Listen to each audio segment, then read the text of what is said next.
Hey guys, Kamina the coach here. Welcome if this is your first time here.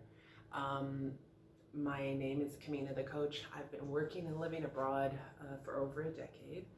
Um, I've been a coach and an energy worker that long or longer.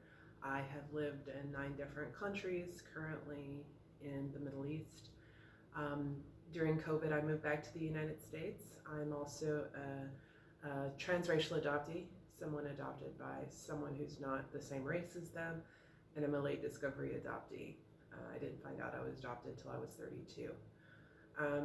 So I addressed a lot of that trauma while I was living and working in the United States. This is something that just is. I'm coming to realize. I think a lot of people are working to get rid of their trauma. I'm just working to live in coexistence with it. What we resist persists. 2022, I was lucky enough to get back out of the United States. And so the videos that you watch on this channel will be a mixture of how to work and live abroad, how to live a better, happier, more peaceful life, and working with and living with trauma. So this video specifically is going to be about the importance of telling your story. I'm going to tell another piece of my story, and I want to talk about just how important it is for you to tell your story, regardless of how shameful it may feel or how unique it may feel. And so, without further ado, I found out, as I said, that I was adopted when I was 32, and good old technology, I do my best not to resist, but it does. Also do my best for it not to engulf my life. But I found out that I was adopted through Facebook. I got a message in my others folder, a woman who knew my adopted mother from way back when, and she was looking for my adopted mother, and in her message she asserted that she remembered when they adopted me. Several other people had attempted to tell me, including my adopted mother's sister, but I wanted to believe what my mother told me was true. So very, very, very traumatic. Even talking about it somatically in my body, it brings up real pain in my chest. Surreal isn't a word for it. It was more like getting kicked in the chest by a horse. Shock.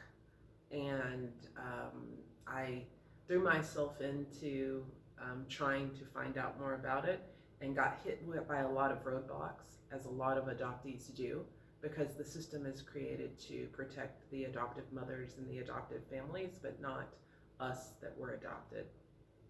When I found all those roadblocks when I was 32, so that's 12 years ago, when I ran into all these roadblocks, I just gave up. I was hurting, not aware that I was hurting. And I just proceeded to try to find a way to live with it. Really, really threw myself into trying to have a family, because I felt this need to see myself recreated. I will be drinking my coffee as we go through this video.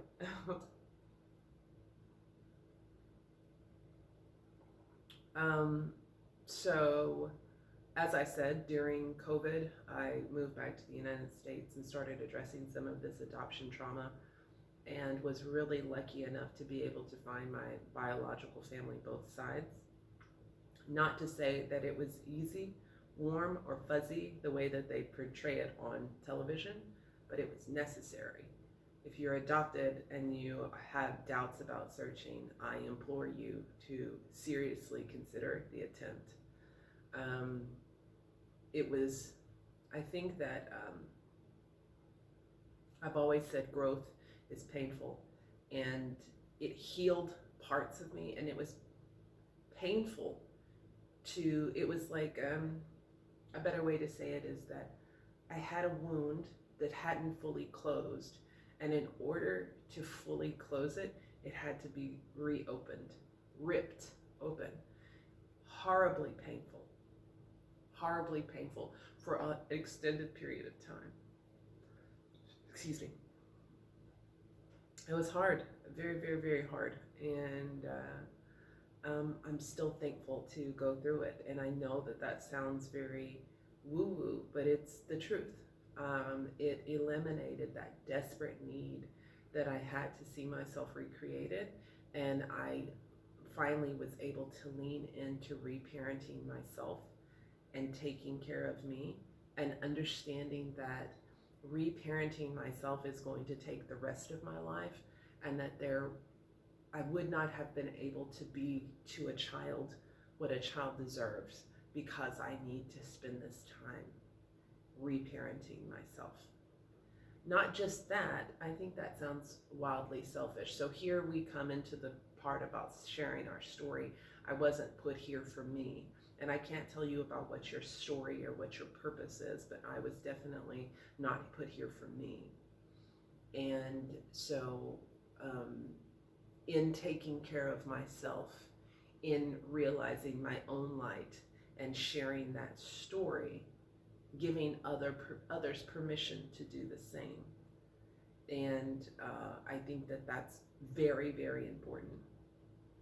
Recently,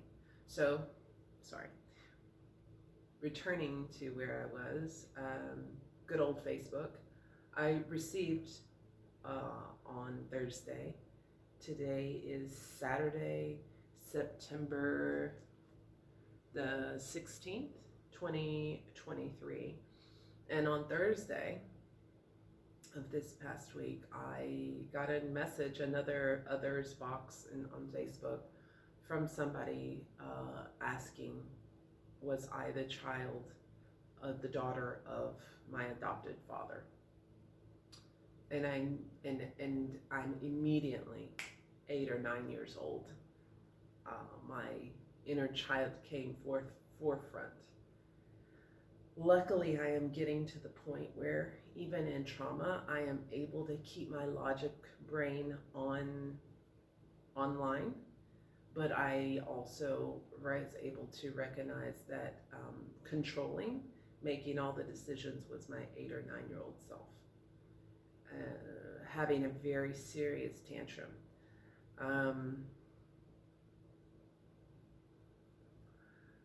Hard to tell this story, but I think it's important that we tell our stories. My adopted father slept around a lot on my adopted mother. Just really trauma-filled, gross people to me. And I know that he had slept around, since he'd come back from Vietnam, religiously he had slept around on her. I don't think she ever loved him. She married him because that was what you did when she was a child, baby boomers. And that was what you did, you got married. And I think he wanted her, and he was a football star, an attractive guy, I don't know, kind of Clint Eastwood looking football star, could barely read. But the women loved him, and my adopted mom didn't really. So he slept around a lot. It was just gross. And I remember her saying, I remember talking about him sleeping with women at his job. And so this woman who reached out to me is a woman who worked the front desk. So in my activated state, there wasn't many people I could reach out to. I have one adoptee friend who's in China, and she's busy a lot. I sent her an SOS message. And then I reached out to the one other person that knows me very well and has known me for a long time, and told them exactly what I needed. And I'm like, what I really need from you is to convince me not to go out and self-destruct tonight, because I'm not fully present logically, and my inner child wants to go self-destruct.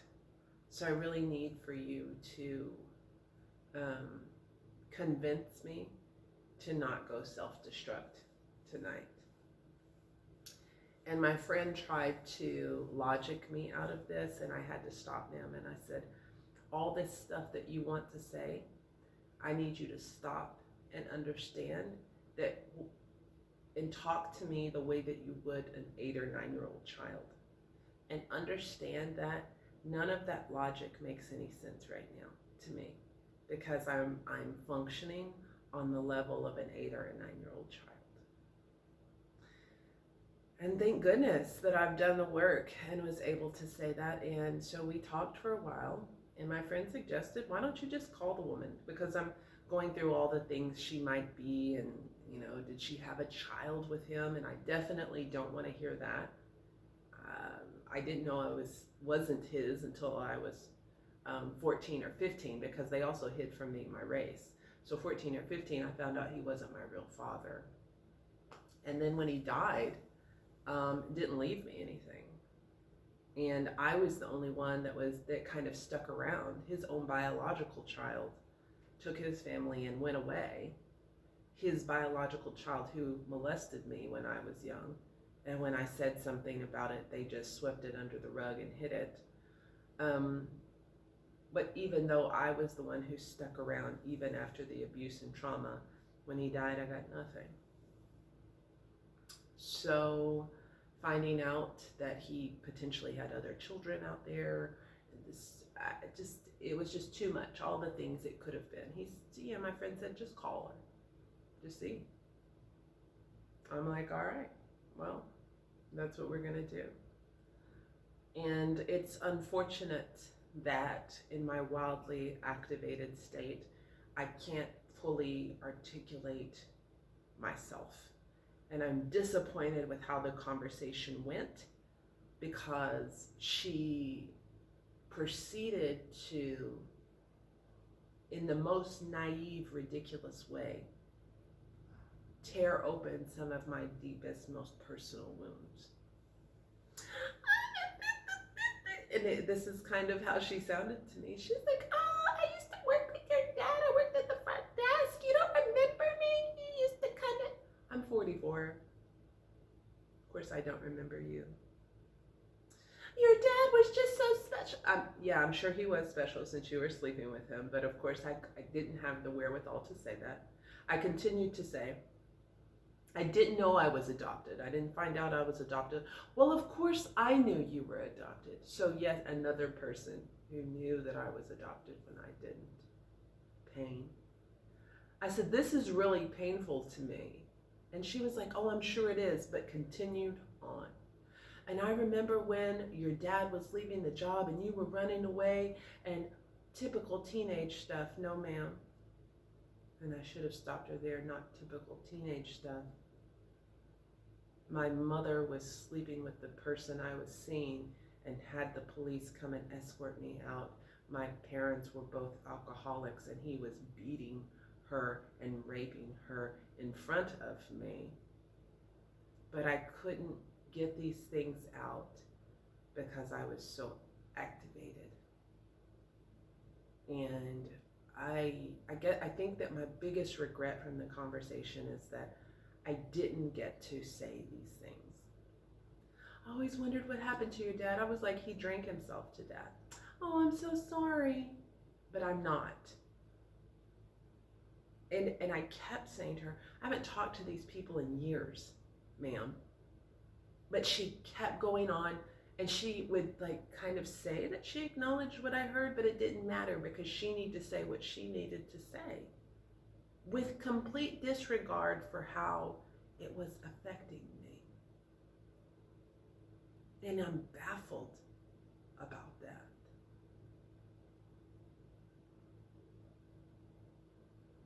Truly baffled about that. Really painful.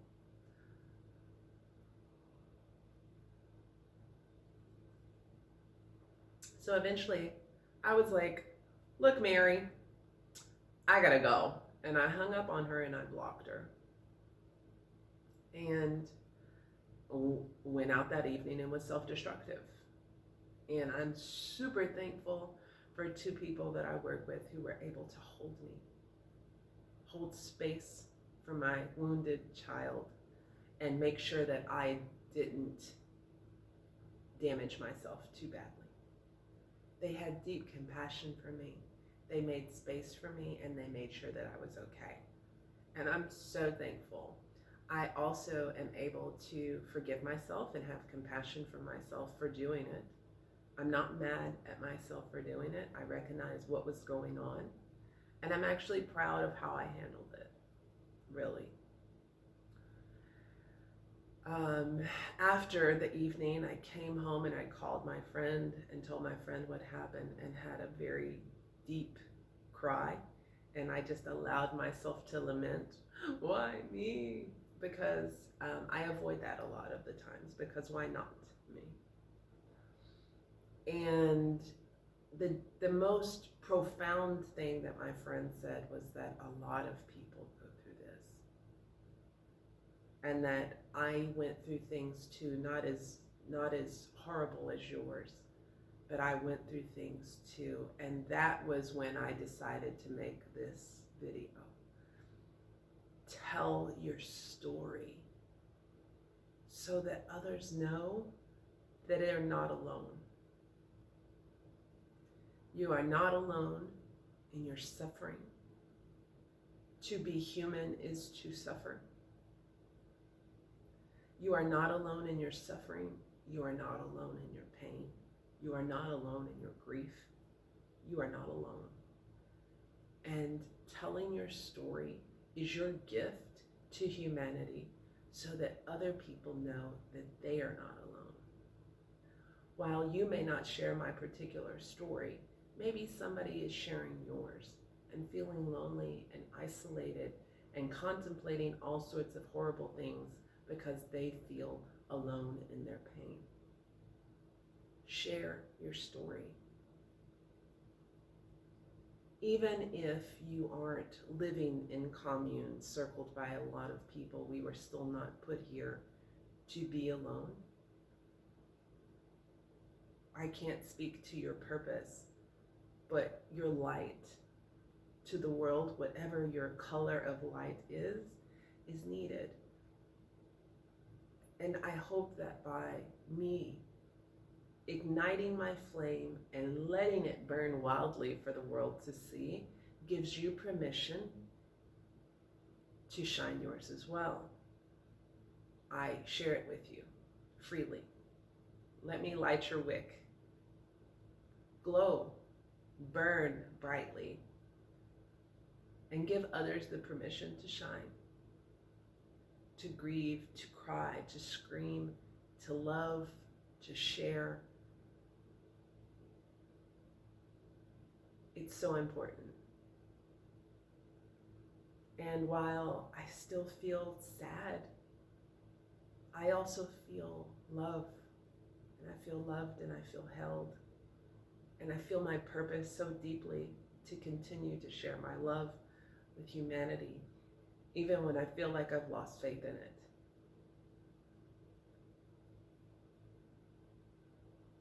You're not alone. Share your story. And I know it hurts, but you're not alone. And that's all I had to say. So until next time, sending you love, light, peace, and joy. My name is Kamina the Coach, and I'm out.